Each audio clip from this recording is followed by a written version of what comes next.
성경 하나님의 말씀 요한복음 16장 1절로 15절까지의 말씀을 함께 읽겠습니다.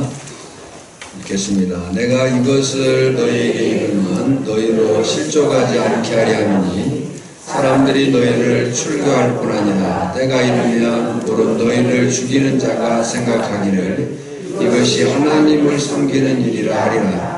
그들이 이런 일을 할 것은 아버지와 나를 알지 못함이라. 오직 너희에게 이 말을 한 것은 너희로 그때를 당하면 내가 너희에게 말한 이것을 기억나게 하려 하며 처음부터 이 말을 하지 아니한 것은 내가 너희와 함께 있었습니다. 지금 내가 나를 보내신 이에게로 가는데 너희 중에서 나더러 어디로 가는지 묻는 자가 없고 도리어 내가 이 말을 함으로 너희 마음에 근심이 가득하였도다. 그러나 내가 너희에게 실상을 말하노니 내가 떠나가는 것이 너희에게 유익이라. 내가 떠나가지 아니하면 보혜사가 너희에게로 오시지 아니할 것이요 가면 내가 그를 너희에게로 보내리니 그가 와서 죄에 대하여 의에 대하여 심판에 대하여 세상을 책망하시리라.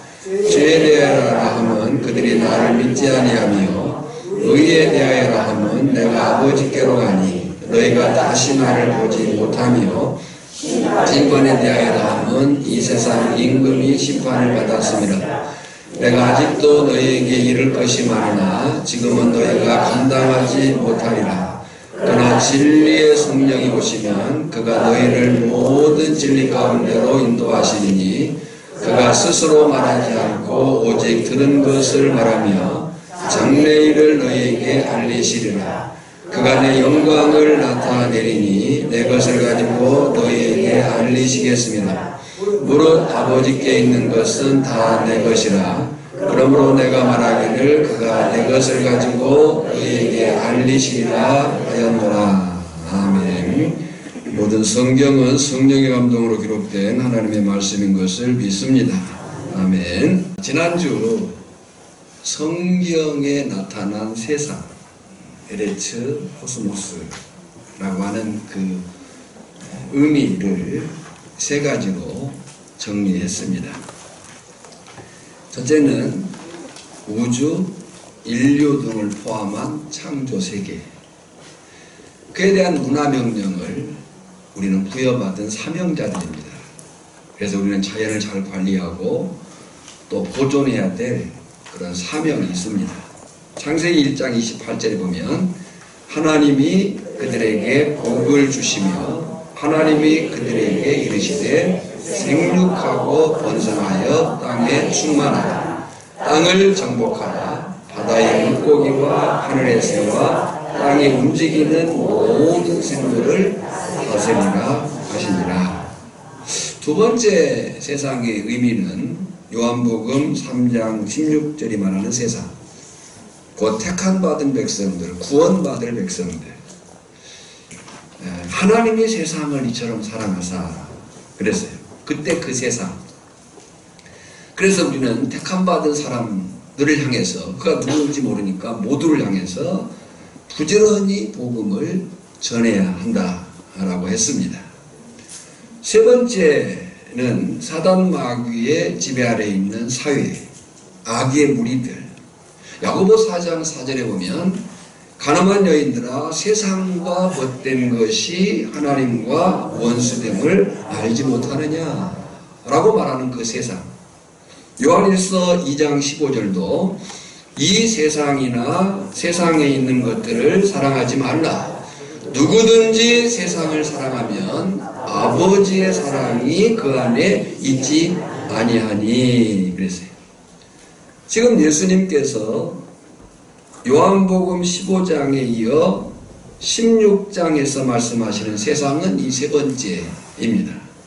사단 마귀의 지배 아래에 있는 사회, 악의 무리들. 오늘 본문은 13장 31절에서 시작되어서 16장 34절까지 계속되는 예수님의 고별 설교에 있어서 결론이면서 16장의 첫머리 부분이 되는 거예요. 그러니까 13장 31절부터 16장 34절까지를 보면 결론이 되는 거고요. 16장은 서론이 되는 거예요. 예수님께서는 제자들에 대한 자신의 끊임없이 계속될 사랑과 배려를 다시 한번 말씀을 하셔요. 우리가 13장 1절을 보면 읽어볼까요? 6월절 전에 예수께서 자기가 세상을 떠나 아버지께로 돌아가실 때가 이른 줄 아시고 세상에 있는 자기 사람들을 사랑하시되 끝까지 사랑하시느니라. 언제까지 사랑하신다고요? 끝까지 사랑하시느니라. 주님의 사랑은, 우리를 향한 주님의 사랑은 끝까지의 사랑인 줄 믿습니다. 그래서 오늘 본문 1절로 6절은 예수님 자신이 자신에게 임박한 십자가 고난과 죽음에도 불구하고 자신이 당할 수치와 고난이 아니라 제자들이 당할 핍박을 재차 언급하십니다. 그리고 7절로 15절은 이러한 고난을 받을지라도 성령이 너에게 오시면 그 성령께서 너희들을 도우실 것이다. 너희가 그 핍박을 이겨내도록 하실 것이다 라고 제자들을 위로하십니다. 그리고 이것은 이미 15장 18절로 27절에서 예고하셨었어요. 그러나 이제 그 제자들에게 실제적인 세상의 핍박이 주어질 때에 제자들을, 성도된 저나 여러분을 더욱더 온전케 하기 위해서, 뭐하게 하기 위해서요? 온전케 하기 위해서 보혜사 성령을 보내주시겠다는 약속을 상세히 재확인시켜 주시는 거예요. 그래서 출교와 죽이는 자, 순교라는 표현을 사용하십니다. 더구나 핍박자들은 영적으로 무지해서 하나님의 뜻을 곡해하고 자신들이 하는 일이 하나님을 섬기는 일이다 라고 착각한다는 거예요. 자, 그래서 1절로 15절의 배경을 먼저 생각해 보면요, 우리가 13장 이후에 계속 한 말이에요. 지금 1절로 15절의 배경은 예수님이 어둠의 세상에서 빛으로 돌아가시면 제자들은 홀로 세상에 남습니다.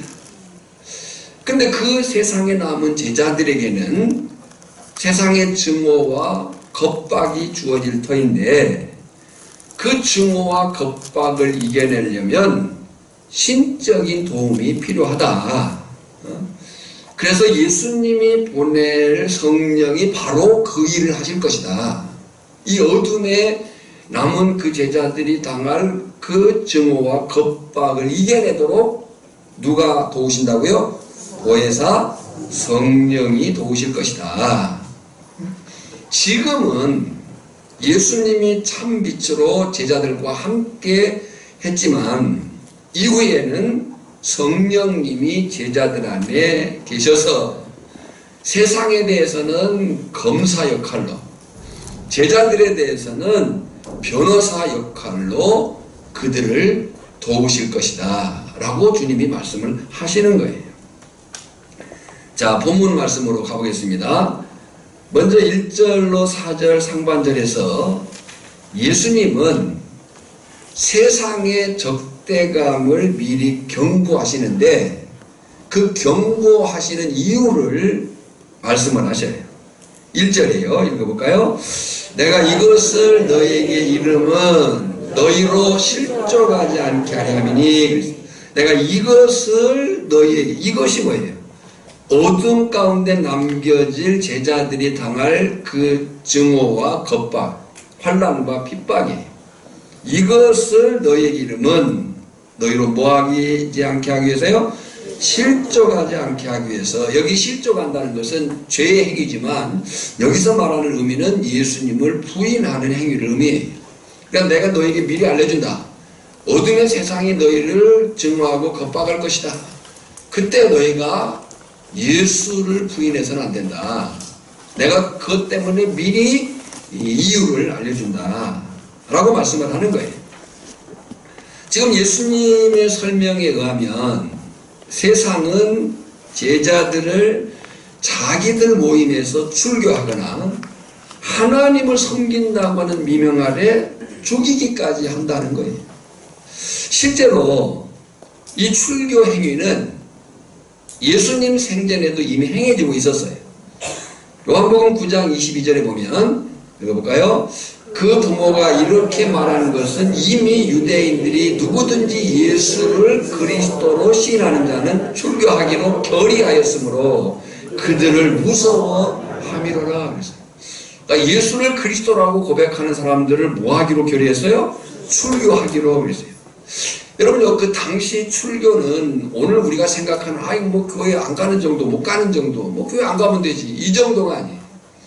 그 당시 출교는 사회적 격리뿐만 아니고 모든 것을 박탈당하고 모든 불이익을 감당해야 되는 그런 상황인 거예요. 그러니까 어떻게 보면 그 당시 사회적으로 매장되는 그런 행위인 거예요.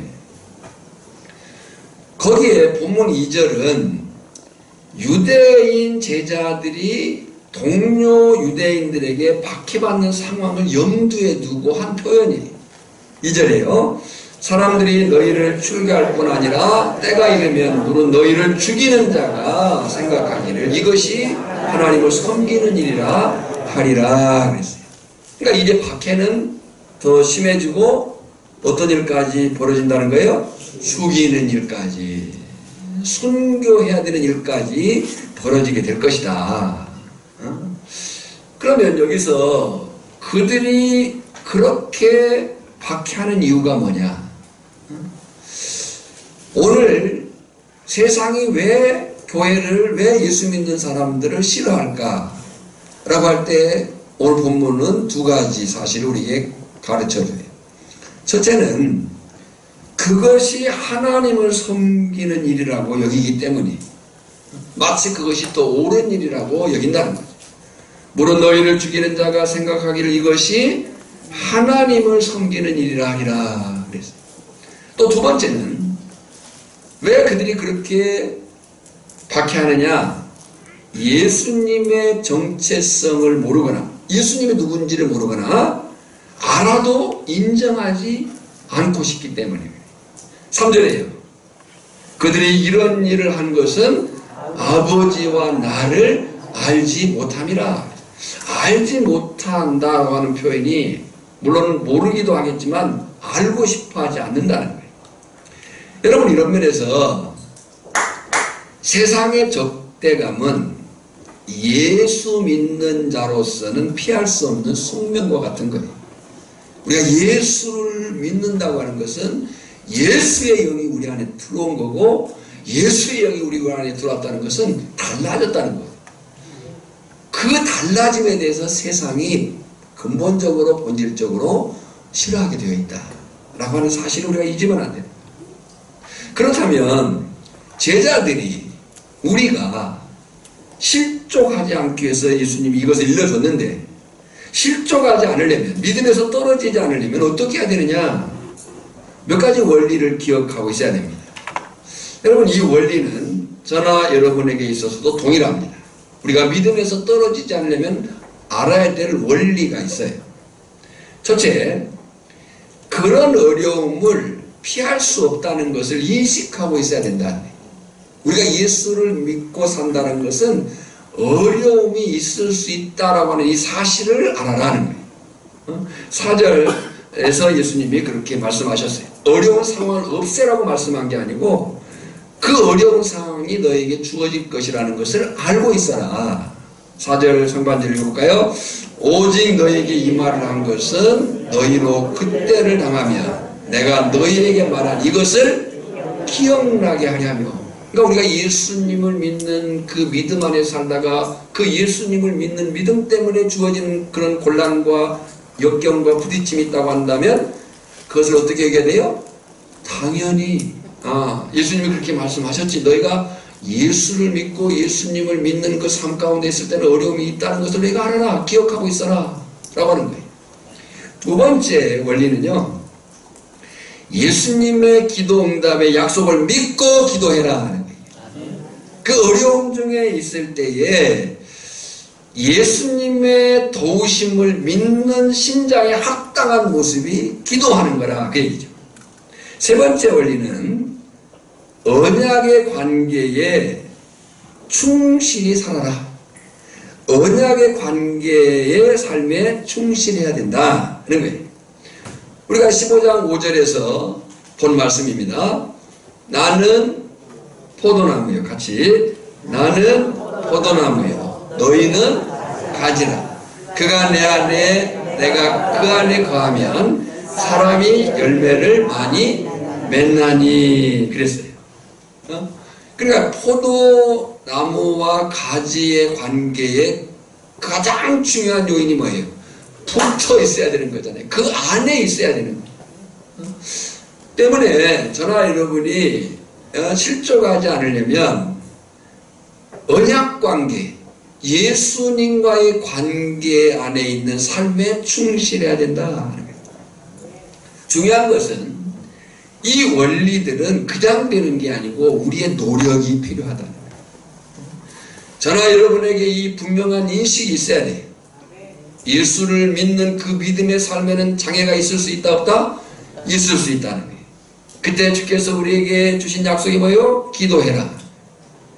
그리고 그 기도 안에서 우리가 어떤 삶을 살아야 돼요? 언약 관계 안에서, 주님과의 관계 안에서 충실한 삶을 힘써 살아야 된다 라고 하는 거예요. 그럴 때 하나님과 예수님의 도우심이 주어질 줄 믿습니다. 우리의 기도에 응답해 주시고 내 안에 계신 성령께서 우리를 도와 승리케 하실 줄 믿습니다. 이제 4절 중간절부터 7절에서 예수님은 자신의 떠나감과 보내실 성령님을 말씀하셔요. 4절에요. 처음부터 이 말을 하지 아니한 것은 내가 너희와 함께 있었음이라 그랬어요. 무슨 얘기예요?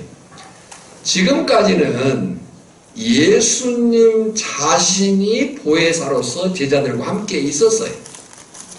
지금까지는 예수님이 세상으로부터 모든 적대감과 미움을 받으셨어요.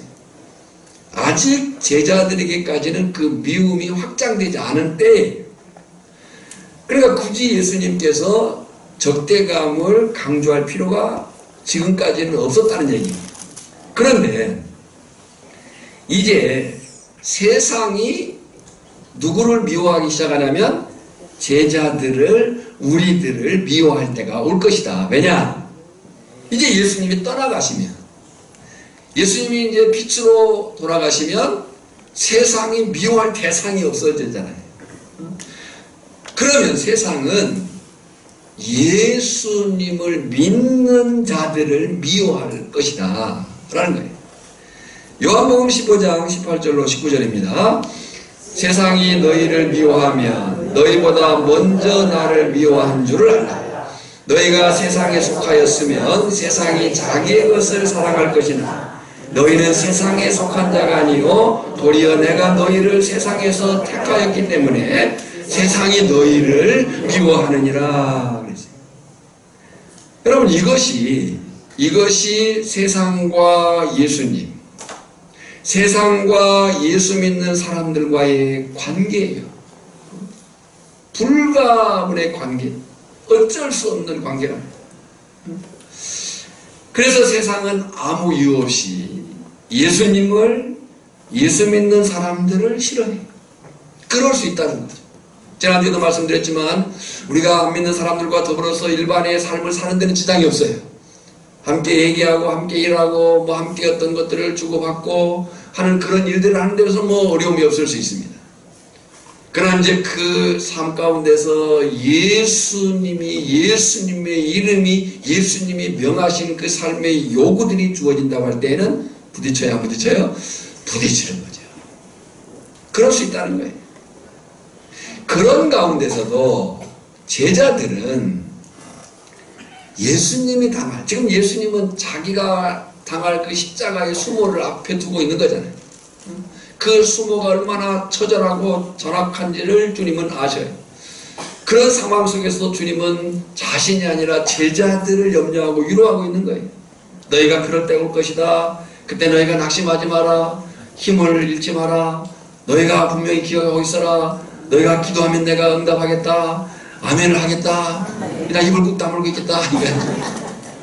그렇게 주님이 하겠다. 그리고 내 안에 너희가 거한다면 너에게 승리할 수 있는 그 은혜가 있을 것이다. 주님이 그렇게 말씀하시고 계셔요. 그러니까 예수님은 지금 제자들을 생각하고 있어요. 그런데 그런 가운데서도 제자들은 예수님이 당할 고난보다는 자신들이 당할 거라는 핍박에 대해서 근심을 해요. 5절 6절에 읽어볼까요? 지금 내가 나를 보내신 이에게로 가는데 너희 중에서 나더러 어디로 가는지 묻는 자가 없고 도리어 내가 이 말을 함으로 너희 마음에 근심이 가득하다. 여기 6절이 말하는 근심은 위패라는 단어인데요, 제자들의 마음 상태가 슬픔에 쌓였다는 거예요. 분명히 예수님은 마음에 근심하지 마라 말 것을 반복해서 말씀을 하셨었어요. 요한복음 14장 1절에 보면요, 너희는 마음에 근심하지 말라. 하나님을 믿으니 또 나를 믿으라. 너희는 마음에 근심하지 말라. 하나님을 믿으니 또 나를 믿으라. 또 27절에도 보면 평안을 너희에게 끼쳐노니 곧 나의 평안을 너희에게 주노라. 내가 너희에게 주는 것은 세상이 주는 것과 같지 아니하니라. 너희는 마음에 근심하지도 말고 두려워하지 말라. 그럼에도 제자들은 근심하고 두려워했어요. 여러분, 이것은 오늘 우리의 모습이기도 합니다.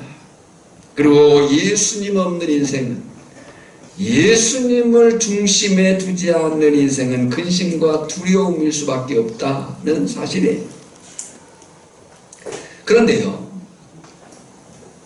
예수님은 제자들에게, 우리에게 더 큰 유익이 무엇인가를 말씀하셔요. 더 큰 유익이 뭐냐? 7절에 읽어볼까요? 그러나 내가 너희에게 세상을 말하노니 내가 떠나가는 것이 너희에게 유익이라.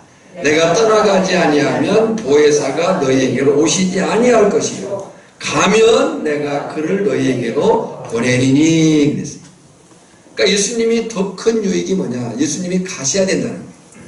그러면 누가 오셔요? 보혜사 성령이 오신다는 거예요. 근데 이 말씀은 이미 14장에서 하신 말씀이에요. 14장 16절로 18절입니다. 내가 아버지께 구하겠으니 그가 또 다른 보혜사를 너희에게 주사 영원토록 너희와 함께 있게 하리니 그는 진리의 영이라. 세상은 능히 그를 받지 못하나니 이는 그를 보지도 못하고 알지도 못합니다. 그러나 너희는 그를 아나니 그는 너희와 함께 거하시며 또 너희 속에 계시겠습니다. 내가 너희를 고아와 같이 버려두지 아니하고 너희에게로 오리라 그랬어요. 그러니까 예수님은 지금 제자들이 근심하고 있는 상황, 그런데도 불구하고 예수님은 그들에게 더 큰 유익이 무엇인가를 말씀을 하셨어요. 주님이 가시고 누구를 보내신다고요? 보혜사 성령을 너에게 보내면 보혜사 성령이 너희 안에 영원토록 함께 있어서 너희를 도우실 것이다. 내가 너희를 고아와 같이 버려두지 않는다. 그리고 이제 계속해서 예수님은 오실 성령님에 대한 설명을 하십니다. 그 오실 성령님에 대한 설명을 하시는데 그 설명이 뭐냐면 오실 성령님이 하실 역할이에요. 그럼 성령님이 오셔서 어떤 역할을 하시는가? 먼저 세상에 대한 성령님의 역할은 세상에 대한 성령님의 역할이에요. 두 가지 차원에서의 역할을 하시는데요. 먼저는 세상에 대한 차원에서의 역할이에요. 그리고 이제 후반부에 제자들에 대한 차원에서의 역할이 있어요. 먼저 세상에 대한 성령님의 역할, 그 세상에 대한 성령님의 역할은 세 가지 차원에서 책망을 하십니다. 8절이에요. 읽어볼까요?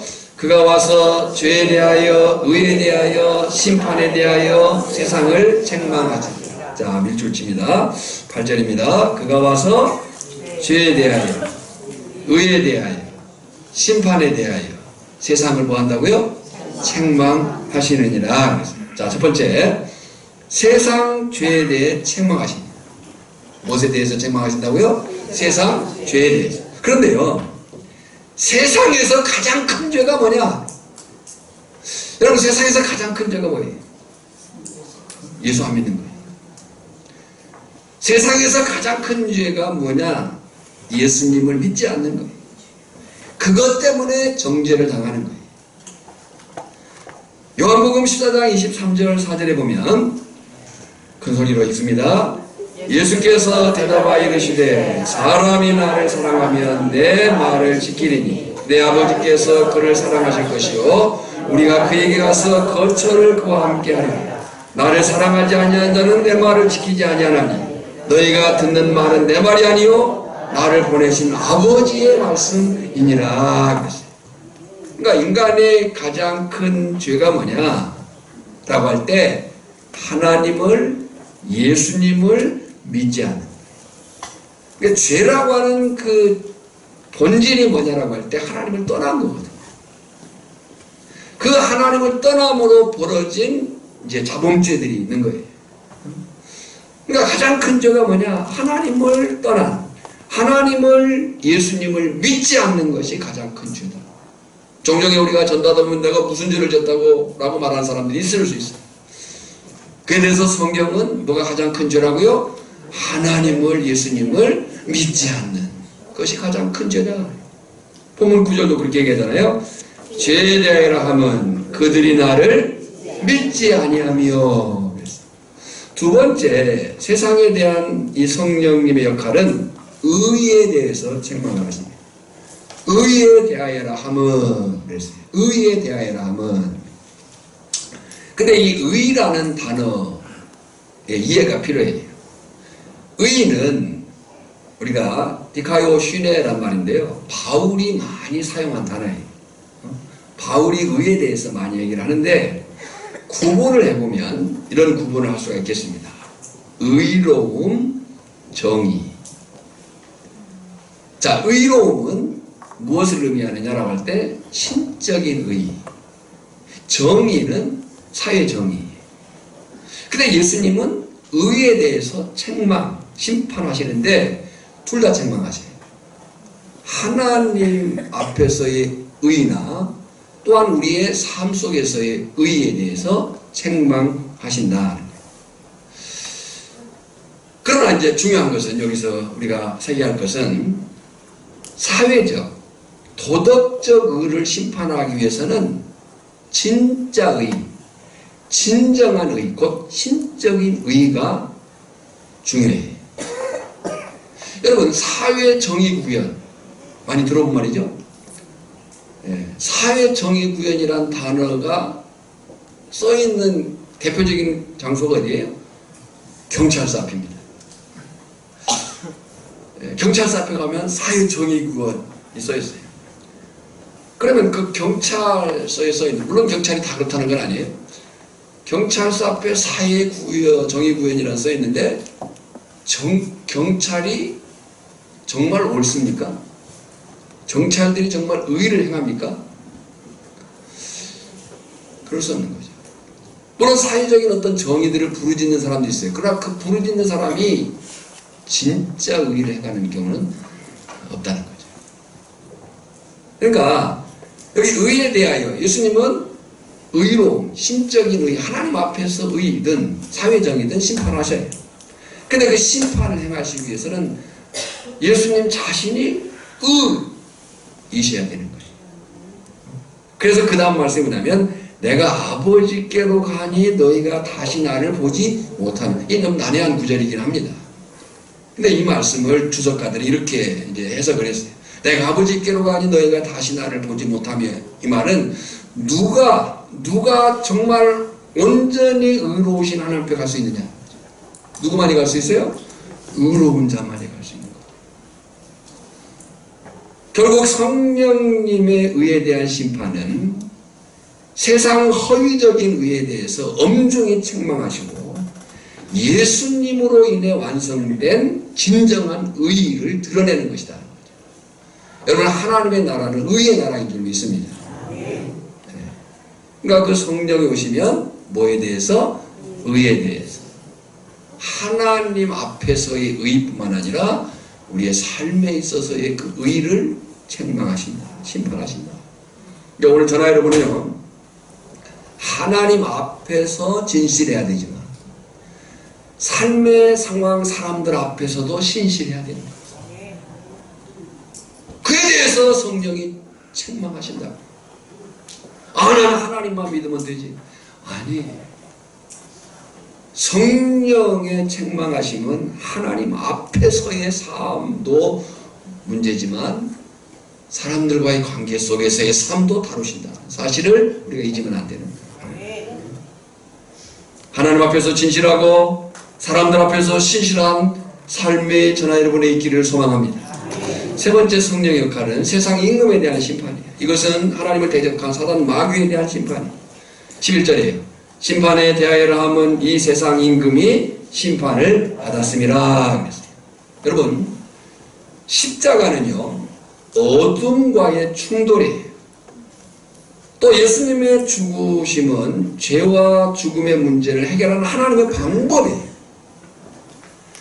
죄와 죽음은 거짓말과 함께 사람을 종으로 만드는 사탄의 강력한 무기였는데 예수님의 부활로 그 사탄의 무기가 완전히 해제된 거예요.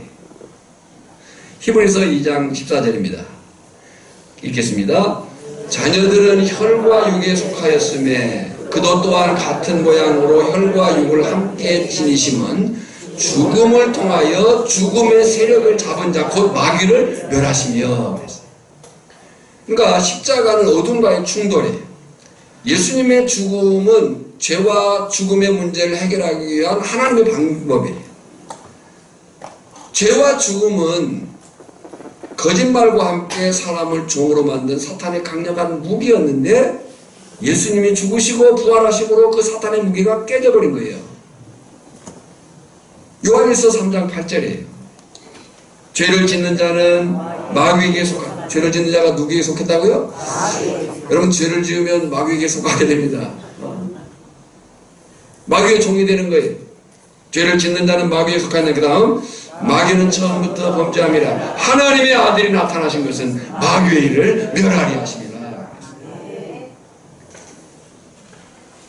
그 세상 임금에 대해서 성령께서 심판하신다. 그런데요, 참 놀라운 것은요, 정말 놀라야 됩니다. 그 세상 임금에 대한 심판의 일, 세상 임금에 대한 심판의 일을 두 증인을 통해서 하신다는 거예요. 그 두 증인이 누구였습니까? 보혜사 성령님과 제자들, 곧 우리들이에요. 그러니까 세상의 임금에 대한 사단 마귀의 그 권세에 대한 심판은 두 증인을 통해서 보혜사 성령님과 제자들, 곧 우리들. 그러니까 저나 여러분이 복음을 전하는 그 현장이 예수 그리스도로 말미암는 구원의 역사를 일으키기도 하지만, 할렐루야, 복음을 듣는 자는 구원의 자리에 나오게 될 줄 믿습니다. 그러나 그 현장이 심판의 자리도 된다는 거예요. 복음을 거절하는 자에 대해서. 그래서 지난주 예수님은 제자들에게, 우리에게 두 가지를 명령하셨다라고 했어요. 우리가 밑줄 표시해 놨었어요. 18절에 알라, 20절에 기억해라. 알아라, 기억해라.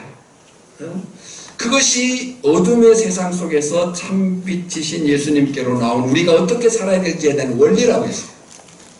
왜냐하면 이 그림을 잘 보세요. 왜 우리가 이 원리 알고 기억해야 되느냐? 그것이 우리의 삶의 원리가 되느냐? 왜냐하면 제자들은, 우리들은, 자 이제 그림을 보셔야 돼요. 그림을 보시면요, 오늘 저나 여러분들은 이미 구원받은 사람들이에요. 할렐루야. 예. 그러나 아직 그 구원의 완성의 자리에 있지는 않아요. 그래서 이 이미와 아직 사이에 이 세상 속에서의 삶을 우리가 살아가고 있는 거예요. 그것이 우리의 삶의 현장, 삶의 위치예요.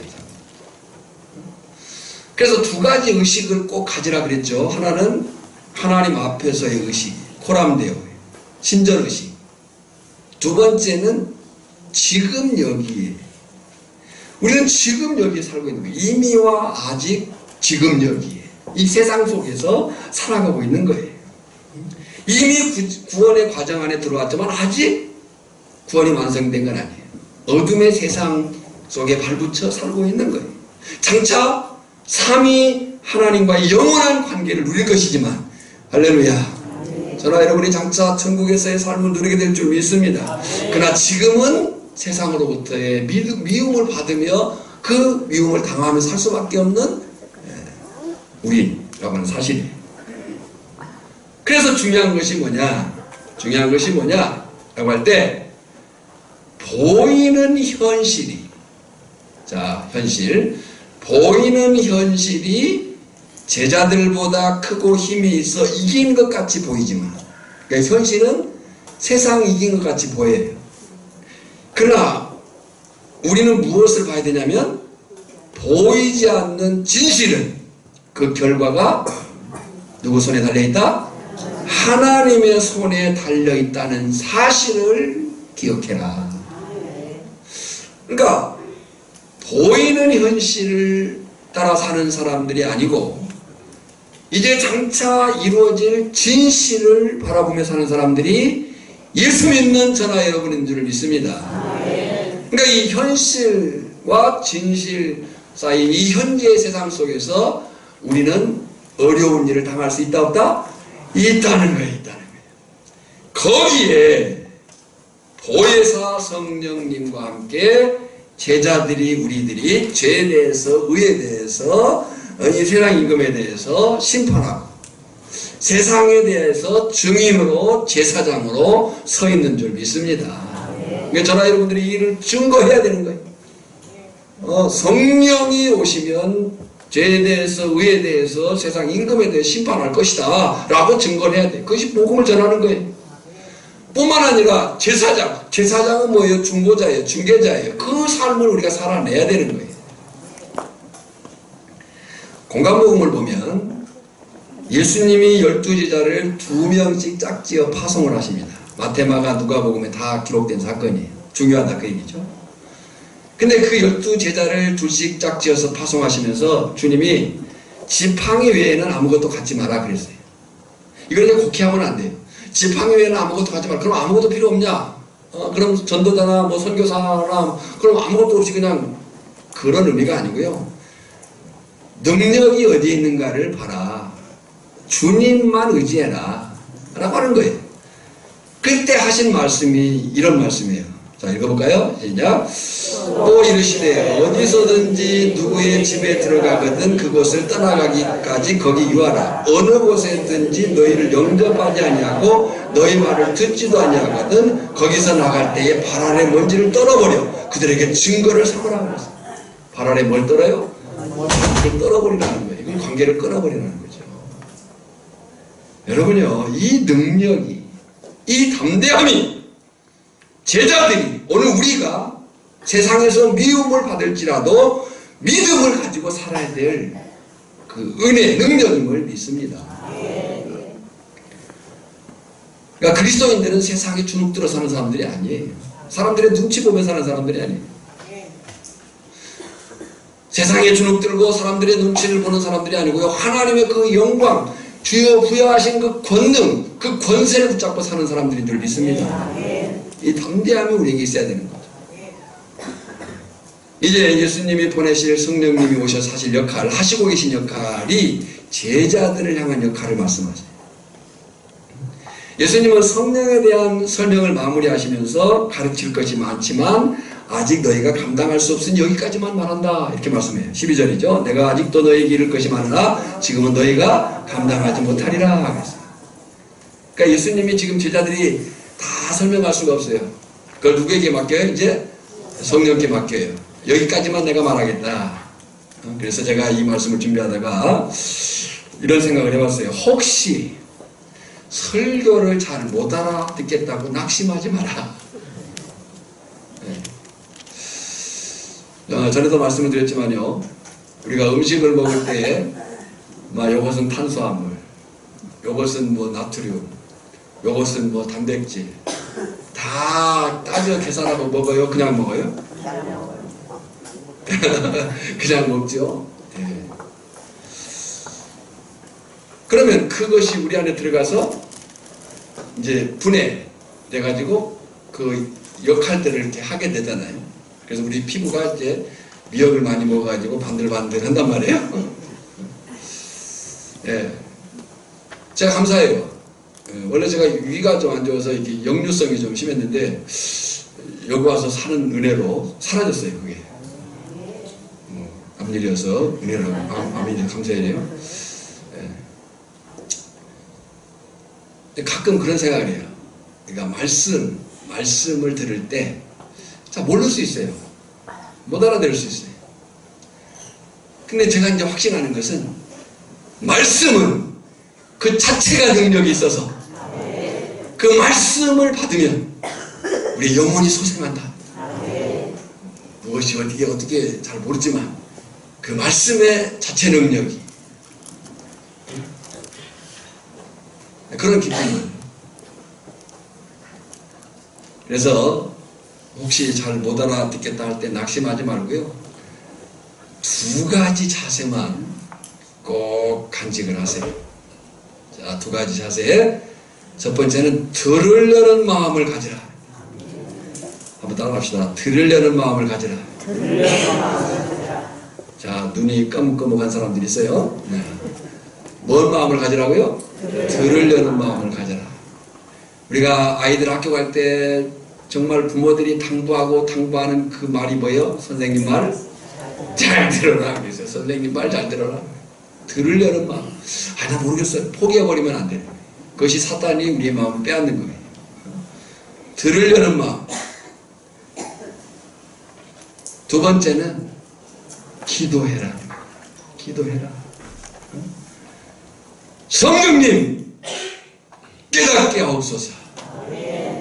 이 성경의 저자이신 성령께서 우리가 말씀을 사모함으로 들으려고 할 때 깨닫는 영을 더하여 주실 줄 믿습니다. 자, 보십시오. 예수님도 제자들이 이렇게 말씀하셨어요. 13절로 15절에 그나 진리의 성령이 오시면 그가 너희를 모든 진리 가운데로 인도하시니 그가 스스로 말하지 않고 오직 들은 것을 말하며 장래일을 너희에게 알리시리라. 그가 내 영광을 나타내리니 내 것을 가지고 너희에게 알리시겠습니다. 물은 아버지께 있는 것은 다 내 것이라. 그러므로 내가 말하기를 그가 내 것을 가지고 너희에게 알리리라 하였노라. 그래서 성령님이 제자들에 대해 우리들에 대해 하시는 역할은 두 가지. 첫째는 우리들을 모든 진리 가운데로 인도하신다. 그러나 진리의 성령이 오시면 그가 너희를 모든 진리 가운데로 인도하시리니. 누가 우리를 진리 가운데로 인도해요? 성령께서 우리를 진리 가운데로 인도하시리니. 그가 스스로 말하지 않고 오직 들은 것을 말하며 뭐까지 알게 해요? 장래일을 너희에게 알게 하시니라. 두 번째는 성령이 제자들에 대해서 우리들에서 하신 역할은 예수님의 영광을 나타내는 일. 14절에 시작. 그가 내 영광을 나타내리니 내 것을 가지고 너희에게 알리시겠습니다. 여기서 영광을 나타낸다는 것이 뭐예요? 예수님이 전한 진리를 이해시켜서 제자들이 우리들이 예수님의 정체성과 그 사역의 영광스러움을 깨닫게 하신다는 거예요. 누가요? 보혜사 성령께서. 여러분, 이것은 구약의 성취이기도 합니다. 에스겔 36장 26절 27절을 보면 또 새 영을 너희 속에 두어 새 마음을 너희에게 주되 너희 육신에서 굳은 마음을 제거하고 부드러운 마음을 줄 것입니다. 누가요? 누가 굳은 마음을 제거하고 부드러운 마음을 줘요? 새 영이. 이 새 영이 누구예요? 성령이에요. 또 내 영을 너희 속에 두어 너희로 내 율례를 행하게 하리니 너희가 내 규례를 지켜 행할지니라. 그러니까 우리가 말씀 앞에 설 때에, 설교를 들을 때에, 또 성경을 읽을 때도 마찬가지죠. 두 가지 자세를 꼭 기억하시길 바랍니다. 첫째, 뭐였어요? 들으려는 마음을 가지라. 두 번째, 기도하라. 성령님 깨닫게 없소서. 자, 정리를 하겠습니다. 오늘의 말씀의 정리이지만 사실 13장부터 여기까지 오는 데의 정리예요. 잘 들으시기를 바랍니다. 분명 우리는 이 땅에 발붙여 사는 동안 아직 이미와 아직 사이에 서 있습니다. 이 세상이라고 하는 곳에 발붙여 살고 있어요. 그 세상은 불의와 거짓이 판치고 악인들이 득세하는 그런 현장이에요. 그 속에서 우리가 살 수밖에 없습니다. 그러나 성도는 그 어떤 환난과 고난 속에서라도 결코 흔들리지 않는 신앙 자세를 유지해야 하고 유지할 수 있다. 유지해야 되고 유지할 수 있다라고 주님 말씀하시는 거예요. 여러분, 주님은 믿음을 강조하면서 너희가 믿음으로 살고 진다라고 말하는 게 아니라 믿음으로 살면 이긴다고 말씀을 하시는 거예요. 왜요? 아무리 세상의 악이 성할지라도 성도는 결코 혼자가 아니라는 거예요. 저나 여러분이 그 어떤 환난과 역경과 고난과 그 문제 속에 놓인다 할지라도 나 홀로 서 있는 게 아니에요. 언제나 우리를 위로하시고 도우시고 가르치시는 성령께서 우리와 함께 하시고요. 비록 예수님 때문에 핍박을 받을 수 있지만 예수님이 약속하신 대로 보혜사 성령님의 내주를 통해서 진리를 깨닫고 세상에서 제사장 역할을 성실히 수행할 힘을 공급받을 수 있다 하는 거예요. 때문에 바라기는 그 예수님으로 인한 승리를 확신하고 우리가 믿음으로 살아도 안 된다는 게 아니에요. 결국 요한계시록으로 가게 되는데요. 요한계시록의 메시지는 희망이에요. 그래서 요한계시록의 세계관은 희망의 세계관이라고 말해요. 근데 그 희망의 세계관을 이해하는 데 있어서 이런 세 가지를 이해해야 돼요. 요한계시록은 우리에게 믿음으로 살아라고 격려해요. 믿음으로 살아라. 저나 여러분이 믿음으로 살기를 소망합니다. 근데 두 번째는 뭐냐면 너희가 믿음으로 산다 할지라도 어려움은 있을 수 있다. 믿음으로 살면 그럼 아무 일도 없느냐? 아니다. 믿음으로 산다 할지라도 어쩌면 믿음으로 살려고 하면 할수록 어려운 일이 있을 수 있다. 그것이 이제 두 번째 얘기예요. 믿음으로 살아라. 믿음으로 산다고 한다 할지라도 어려움이 있을 수 있다. 근데 이제 세 번째가 우리에게 희망이에요. 그러나 끝내 믿음으로 살면 반드시 이길 것이다. 오늘 저나 여러분에게 이 승리가 확신되어지고 보혜사 성령님과 함께 증인으로서 제사장으로서 내게 주어진 삶의 하루하루를 현장을 살아내기를 주님의 이름으로 축원합니다. 하나님 아버지 감사합니다. 이 말씀이 우리 안에 잘 새겨지게 하시고 그 말씀이 우리의 생명이 되게 하시고 능력이 되게 하시고 우리의 삶의 현장 속에서 그렇게 삶으로 말미암아 과연 주님이 주님인 것을 나타낼 수 있도록 역사하여 주시옵소서. 예수님의 이름으로 기도하옵나이다. 아멘.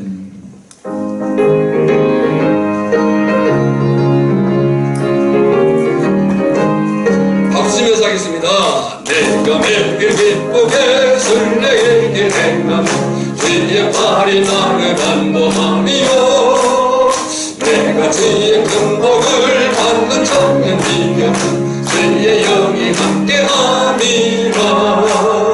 성령이 계시네 할렐루야 함께하시네. 좁은 길을 걸으며 밤낮 기뻐하는 것 주의 영이 함께함이라. 전대 죄에 빠져서 평안함이 없을 때 예수 십자가의 공로 힘입어 발 아래 엎드려 영문으로 얻는 주의 영이 함께함이라. 그게 성령이 계시네 할렐루야 함께하시네. 좁은 길을 걸으며 밤낮 기뻐하는 것 주의 영이 함께함이라. 나와 동행하시고 모든 염려하시니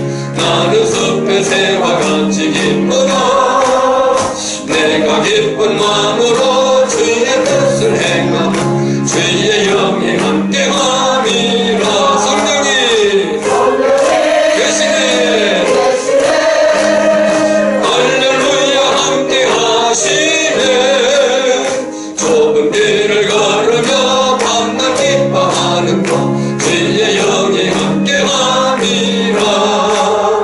세상 모든 욕망과 나의 모든 정욕은 십자가의 힘이 못을 막아내.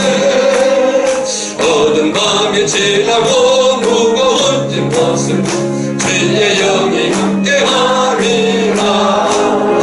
성령이 대신에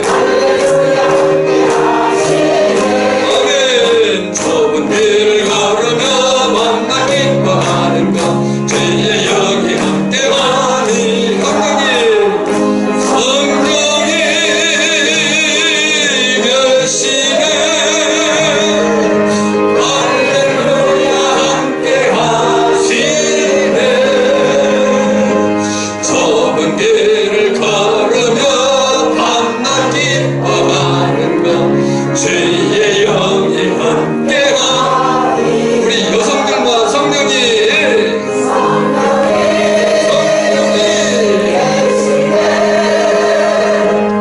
할렐루야 함께하시네.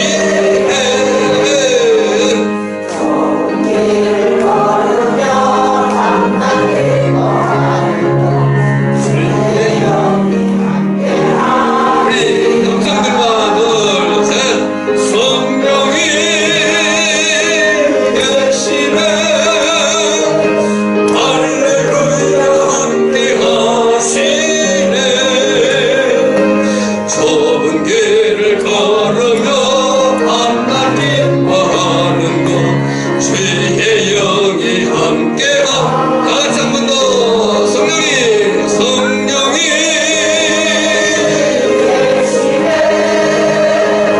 할렐루야 함께하시네. 좁은 길을 걸으며 밤낮 기뻐하는 것 주의 영이 함께함이라.